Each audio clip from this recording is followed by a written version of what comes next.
একা রাস্তায় হাঁটতেছি আর জ্যোৎস্না রাতের সৌন্দর্য উপভোগ করতেছি।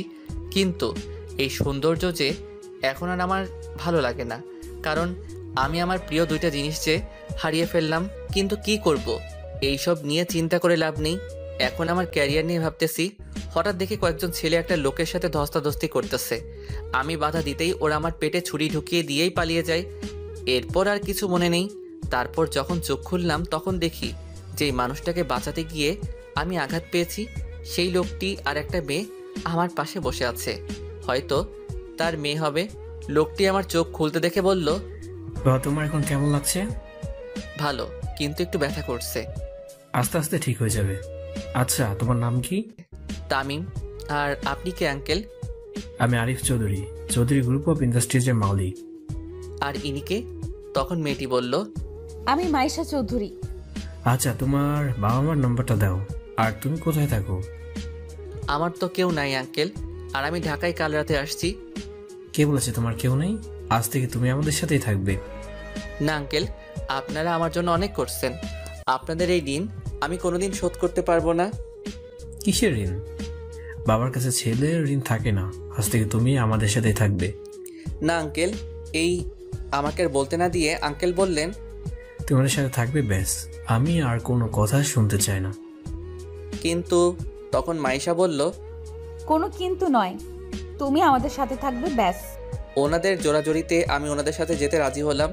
তারপর আঙ্কেল ডাক্তারের কাছে গিয়ে বললেন, ডাক্তার, আমরা কি তামিমকে বাসায় নিয়ে যেতে পারবো? পারবেন, তবে ওনাকে কিছুদিন রেস্ট নিতে হবে। আচ্ছা ঠিক আছে ডাক্তার। তখন মাইশা আমাকে বলল, আচ্ছা, আপনার এখন কেমন লাগছে? আমার একটা হাত ধরে, অনেকটাই ভালো। হাত ছাড়িয়ে নিলেন কেন? চুপ করে আছি। কি হলো, চুপ করে আছেন কেন? তখন হঠাৎ আঙ্কেল ঢুকলেন, আর মাইশা আঙ্কেলকে দেখে মাইশা বললেন, আব্বু, তামিমকে আমরা কবে বাসায় নিয়ে যেতে পারবো? আজই নিয়ে যেতে পারবো। সত্যি বাবা, আজই নিয়ে যেতে পারবো? সত্যি। কিন্তু বুঝলাম না এই মেয়েটার এত খুশি লাগছে কেন। এই মেয়েটার হাবভাব আমার ভালো ঠেকছে না। এসব ভাবছি তখনই আঙ্কেল বললেন, তাই তুমি রেডি হয়ে নাও। আমি পকেটে হাত দিয়ে দেখি মোবাইলটা নেই। তাই আমি আঙ্কেলকে বললাম, আঙ্কেল একটা কথা বলবো? বলো, অনুমতি নেওয়ার প্রয়োজন নেই। আমার মোবাইলটা। আর বলতে না দিয়ে, এই নাও। আমি মোবাইলটা হাতে নিতেই অবাক হয়ে যাই, কারণ 100% চার্জ আছে। সাথে দেখে আমার মোবাইলের ওয়ালপেপারে মাইশার পিক, কিন্তু ওর পিক আমার মোবাইলে। ওর পিক দিল কেন? আমি মাইশার দিকে তাকাতেই দেখি মাইশা চুপি চুপি হাসতেছে, কিন্তু আমার মাথায় কিছুই ঢুকতেছে না। এই মেয়ের মতলবটা কি? আমি আর কিছু না ভেবে আঙ্কেলকে বললাম, আঙ্কেল আমি রেডি।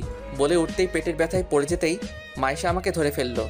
তখন আঙ্কেল বলল, মাইশা, ওকে নিয়ে গাড়িতে অপেক্ষা কর, আমি বিল মিটে আসছি। ওকে আব্বু। তারপর মাইশা আমাকে ধরে নিচে নেমে এলেন আর গাড়িতে বসালেন। কিছুক্ষণ পর আঙ্কেল চলে এলো। আঙ্কেল গাড়িতে উঠে ড্রাইভারকে বললেন, ড্রাইভার গাড়ি চালাও। ড্রাইভার গাড়ি স্টার্ট দিয়ে আপন মনে চালাতে লাগলেন। কিছু তো যাওয়ার পর গাড়ি একটা বাড়ির সামনে থামলো, আর মাইশা আমাকে ধরে বাড়ির ভিতর নিয়ে গেল। তারপর একটা রুমে নিয়ে গিয়ে বসালো। তারপর মাইশা বাহিরে চলে গেল, আর আমি খাটে বসে এদিক ওদিক চোখ বোলাতে লাগলাম। রুমটা খুব সুন্দর করে গোছানো, আর চারিদিকে মাইশার ছবি লাগানো। তার মানে এটা মাইশার রুম। কিন্তু মাইশা আমাকে ওর রুমে আনলো কেন?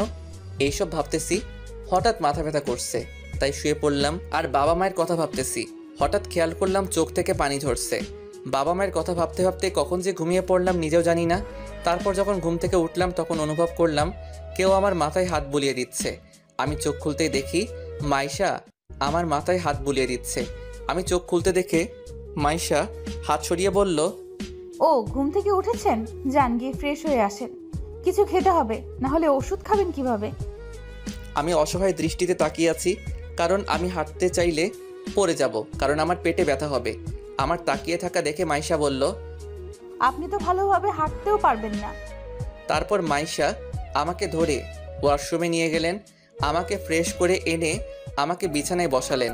তারপর আবার মাইশা রুমের বাইরে চলে গেলেন। কিছুক্ষণ পর কিছু খাবার এনে আমার পাশে বসলো। মাইশা খাবারগুলো বেড়ে আমাকে খাইয়ে দিতে চাইলেন। আমি বাধা দিতে চাইলে আমার বাধা না মেনে আমাকে খাইয়ে দিতে লাগলেন। খাওয়া শেষে ওষুধ খাওয়াই দিয়ে আবার চলে গেলেন। এভাবে কিছুদিন পার হয়ে গেল। এখন আমি অনেকটাই সুস্থ। এই কয়দিনে মাইশা আমার অনেক কেয়ার করেছে। অন্যদিকে অবনী তামিমের দেখা না পেয়ে দরজা বন্ধ করে কান্না করতে থাকে আর বলতে থাকে, তামিম, তুমি কোথায় হারিয়ে গেলে? পাওয়ার আগে তোমাকে হারিয়ে ফেললাম। জানি না কোনোদিন তোমার দেখা পাবো কিনা, তবু আমার দৃঢ় বিশ্বাস তুমি আবার আমার কাছে ফিরে আসবে। কিন্তু কবে ফিরে আসবে তুমি? এইসব ভাবতেছে তখনই অবনীর মা দরজায় কড়া নেড়ে বলল, মা, আর কতদিন এইভাবে থাকবি? এখন কিছু খেয়ে নে, সকাল থেকে কিছু খাসনি। মা তুমি যাও তো, আমার খিদে নেই।